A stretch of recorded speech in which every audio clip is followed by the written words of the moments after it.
Today was a good day for manatees. We were able to release 5 manatees back into a controlled environment where they will remain for the next 2 months while they get used to their environment, and then from there they will actually be released, and we'll track them in this area, which has not really had a lot of manatees before, and we'll keep them here, and hopefully eventually they'll repopulate this area. In 1999 I received my orphan manatees from Venezuela. So as part of my commitment to the species was to do rescue and rehabilitation. In Venezuela they face many different problems. When I first came to Iquitos in 2007, the baby manatees were actually brought in and sold. A lot of the villagers eat manatees. They face different threats here in Peru than the Floridian manatees, which are mostly hit with boats and accidents. So here they're actually used as a part of the food supply. When I found out how desperate the animals were, I was able to step in here and really make a bigger difference than I did in Venezuela. Before we arrived, they were not able to come up with a sufficient diet, so all of the babies had died. So when we came, and I came with a group of veterinarians from the United States, we found a milk product, and we worked with 4 manatees within 3 months and actually raised them, to adulthood. So it's pretty amazing. In 3 years we have now 14 or 15 animals that we've rescued that can go back into the wild, that are genetically very important to the population. I come to Peru and I always think I should be going to Machu Picchu. So I have not done any tourist work. I've only come straight and I've worked, and I love the people, the caring that my staff has here, and working with the government. Dr. Campos, he has been instrumental in everything going well. So, they needed me, and in a way I needed them. Only through education are we really going to be able to do conservation. So the Dallas World Aquarium displays manatees, and as part of our conservation work, one of the most important things for me is that we educate in the in situ location where our animals are from. So we work in Costa Rica, we work in Panama, we work in Venezuela with the giant river otters. My goal with the Dallas World Aquarium is to take the admission that we receive and make sure that we put money back into education in the field. Manatee! Manatee! When you come in and you see the animals at the Dallas World Aquarium, they are just a small glimpse of that animal's true natural environment.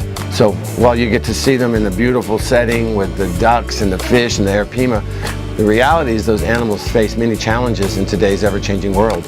Ideally, this is what conservation is about, is to rescue, rehabilitate, and release. Our goal was never to bring these manatees into captivity. Our goal all along, as part of our program with the U.S. Fish and Wildlife Services, was to educate, rehabilitate, rescue, and release the animals back. So for me, it's almost 10 years of work to actually have a young animal that would have died, to save the animal and to release it back into the wild. And it's fantastic. People in Dallas should care, because the reality is if they don't care and support our conservation efforts and know what we're doing, eventually there will be no manatees. So by people coming into Dallas and seeing our manatees and understanding that there are challenges that animals face in the wild, that in our short lifetime, there'll be possibly the extinction of many species, and one of them, could be this manatee. So we're able to use our tool, the aquarium, to educate 600,000 people and children in the Dallas-Fort Worth area. The aquarium in Dallas, I started it in 1992, and it was small, and it's grown, and as it's grown, I've been able to make a bigger difference. It's getting bigger than I anticipated, because I want to make a change and I want to make a difference. And I really think that species-specific conservation is very important. We work with the resplendent quetzals in Mexico and the horned guans, and I'm able to work with those species and breed them. And it's a challenge. It was a challenge to come here and to actually figure out their diet, work with the staff, make sure that they didn't, treat these as their pet, and it's been very, very successful. So it makes me, I'm kind of you know, it's exciting and it's kind of, you know, overwhelming at the same time. The attention really should be for the staff and for the animals and not on me. I work very hard to make enough money to fund this.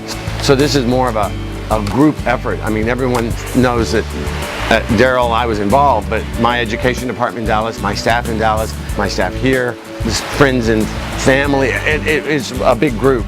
So it's not about me at all. It's about what we can do for this species, other species, birds in general, all the environment. You know, that's what I want to work with. Conservation should be ran as a business, and in order to do it really well, it has to make money. And we have to be able to not glorify the people like me. I just want to do well for the animals. So to see the animals go out, I think that's great. We've got another 10 that we should release. It's just a start of where we need to be. And ideally, this would stop, the poaching would stop. We'd educate all the children as they grow up that they don't need to eat the manatees. There's other more sustainable food items. And that's the goal, is to start educating the children. That's why we gave out the toys and did all that work today.